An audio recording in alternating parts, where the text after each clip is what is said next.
आज आहे रामनवमी।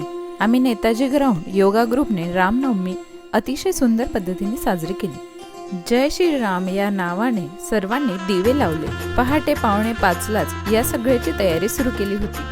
भगिनींनी प्रतिमेभोवती व झेंड्याभोवती अतिशय सुंदर रांगोळी काढली। दिवे तसेच समया प्रज्वलन केलं गेलं।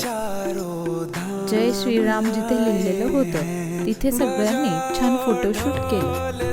रामनामाचा गजर केला आणि रामाची आरती म्हणण्यात आली। योगा ग्रुप आहे त्यामुळे योगाला सुट्टी नाही। सगळ्यांनी गरब्यामध्ये योगा केला। या म्युझिकल योगामध्ये शुक्रवारी अशा पद्धतीने गरब्यामध्ये योगा होतोच। इकडे बासुंदीची तयारी होत होती। सर्वांनी नंतर बासुंदीचा आस्वाद घेतला। बासुंदी खूप टेस्टी होती। रामनवमीचा बऱ्याच जणांचा उपवास होता। आम्हीही बासुंदीचा आस्वाद घेतला।